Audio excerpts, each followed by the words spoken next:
is the day. Dwell on the fact that God lives within you.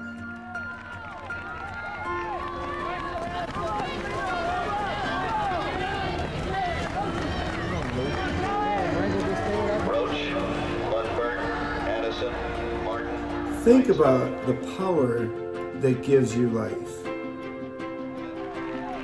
Martin, Lundberg, Addison, Einsmar, Marsh.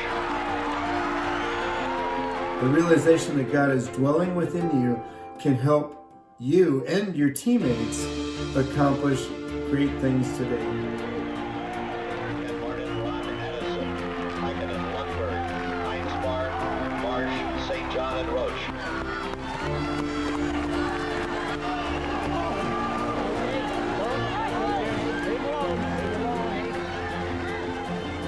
God bless you. Fire up Chargers.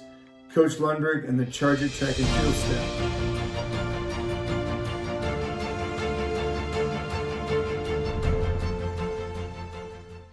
I did not end up getting to really be a cross country runner at all in high school, but senior year of basketball, I was a significant player on our varsity team. If I didn't start, I was like sixth or seventh man, and especially my senior year. So what happened is basketball was over, and I decided, even though I had actually been involved my junior year of track, I had to back out because of some lower leg pain or injuries that we know to this day now, people might call it oftentimes like a stress fracture. So I was dealing with that lower leg pain, and then decided that once I could not continue with the year of my senior year, I ended up not going back out again in cross country. Never ran, like I said, in any of the 4 years of high school cross country. But I was getting ready for my final year of basketball in my senior year, which was 1972.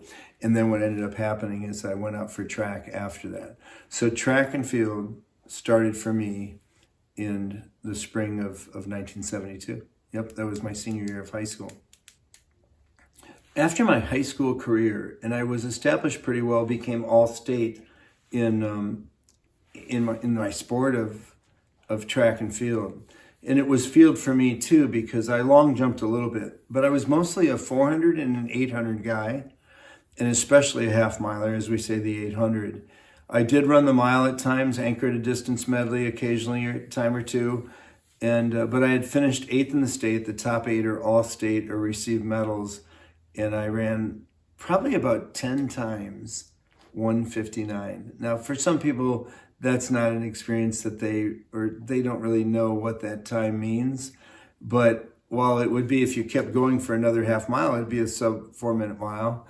I never did that, and even in my college years or after, although I ran a 401 mile, was the best mile in my career. But what I bring up to you is that, like, the start for me in having a coach like I did as a mentor to really lead and guide me, Coach Pat Arpino was the name.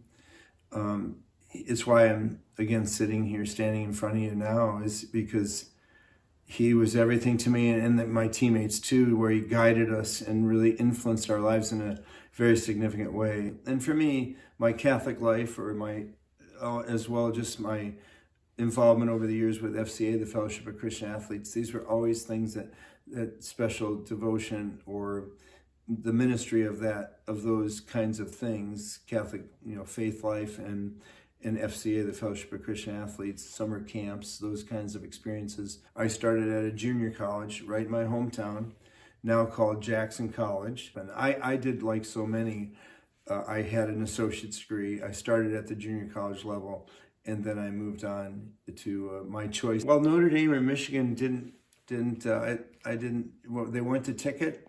The University of Kansas was. And so what happened is I would go on from the junior college scene and being in Michigan to Lawrence, Kansas, and to being a Kansas Jayhawk. So that's a pretty well-known school now to this day. A lot of times it's known for its, number of sports. I just love being a part of it. And what I was a part of is I joined in to become a top recruit for Kansas and to be eventually what we call a conference champion, an NCAA All-American, and then eventually in my senior year in 1976, because I was a 72 high school grad. So in 76, I was just 21 and trying out for the Olympic team. So what happened for me is that I became not a real long distance runner, but I was used to running the mile or 2 mile or 3 mile, those kind of race distances. I would still run occasionally, not really being focused on a mile relay team, but I would be able to have the opportunity to work on my speed some. And I was mentioning track and field before about my high school career included the long jump, but I was usually running middle distance or the 4x4, the mile relay. But what happened for me in college is I got to be around some other not only great runners, but a coach that really helped train me in my hurdling technique. And you see, the steeplechase is a race I specialized in. And it was just in my junior and senior year. The steeplechase is a 35 obstacle race. There's 7.5 laps, and it's on the track, but it's like in the modern Olympics, they brought cross country onto the track with the steeplechase in this way. There's barriers that are put out on the track that are quote unquote dry barriers that cover about 3 lanes. And they're made of a 4x4, and some people will step on them or skip off of them.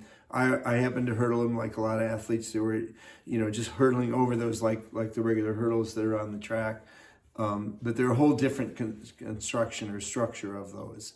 And I ended up, so every lap you'd have 4 barriers, dry barriers, but you'd come off the track on typically the inside of the track. Sometimes a water jump is on the outside of the track, and you'd come off the track, take the water jump, which is not 12 feet of water, meaning depth, but it's basically a 12 by 12 jump, a hurdle in front of it that you jump up on and jump out into the water jump. So I was learning a lot to grow in my hurdle technique and form. But the Olympics were in Montreal, and I was enthused about having an opportunity to try out for those Olympics and being in the Olympic trials of 1976. But I fell just short of it, fifth in the finals in my race in the 3,000 meter steeplechase. Eventually, in the fall of 1977, I became the assistant director of admissions, but also the head track coach at this junior college in Jackson, Michigan, Jackson Community College,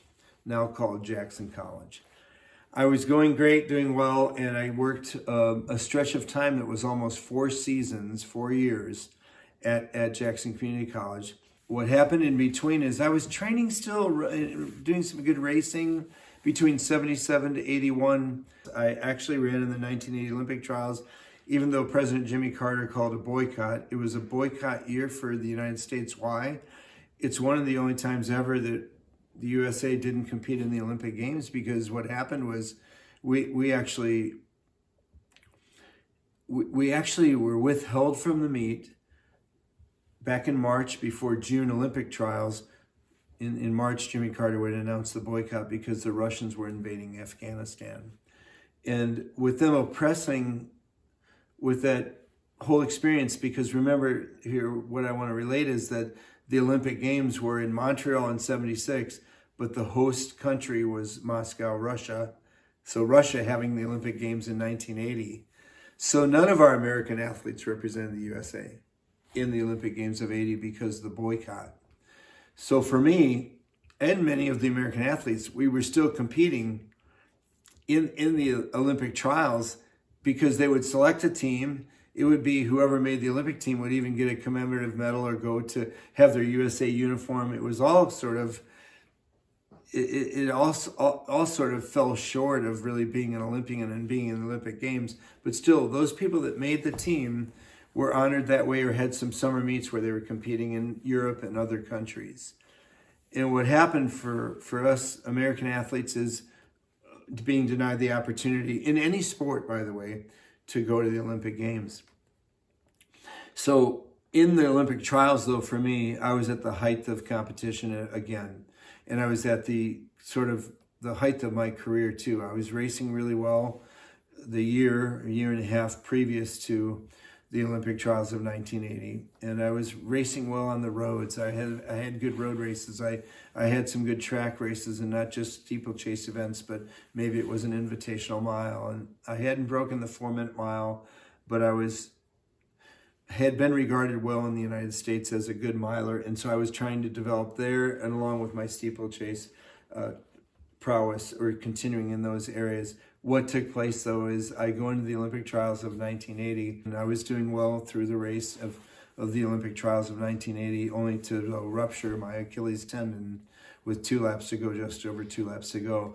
I'd had some tenderness leading into the meet, but I never thought that I would have an injury that would take me out of the competition, and it happened. I ruptured my Achilles. I went down in the race. So the injury in the 1980 Olympic trials was life-changing for me.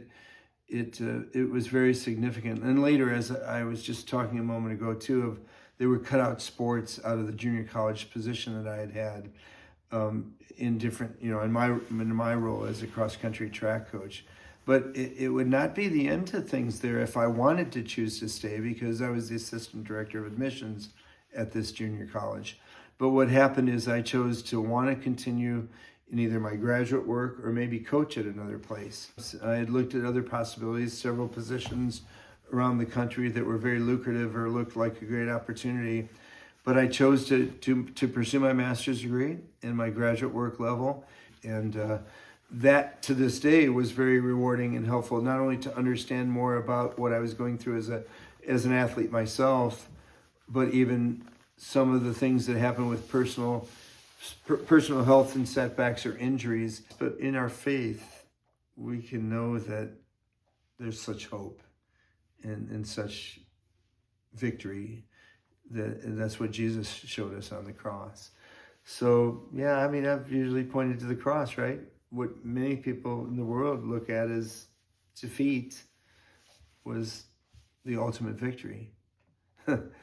Christ, even I went down an injury and was part of the track and didn't finish my race. I didn't share about all that, but I didn't get to finish the race in the 1980 Olympic trials. And it wasn't going to be to make the team, even though it was still the Olympic trials to qualify for the team and everything, but even though we weren't going to Moscow, Russia. But for me, I reflect on that time and remember being down and out, but then really thinking and reflecting, like, what if Christ didn't go the last 10 yards for you and me? I mean, he could have turned back.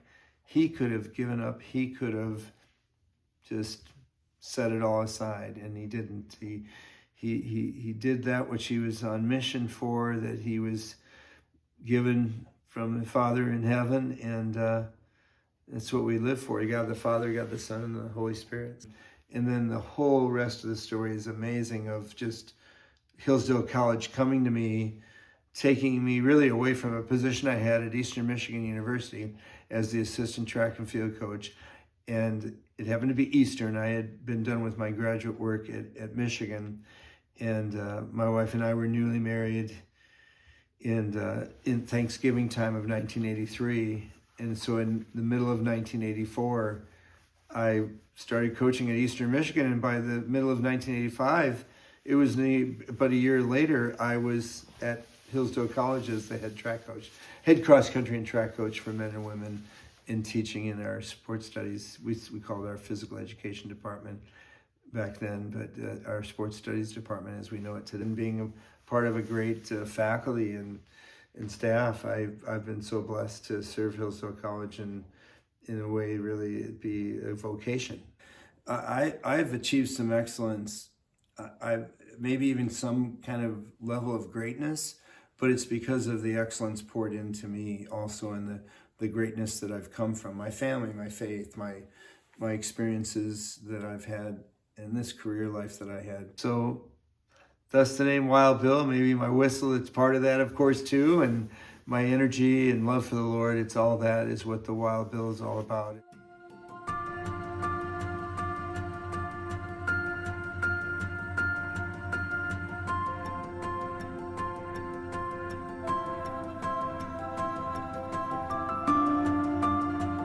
What a day, what a day. What a great day to be a Charger.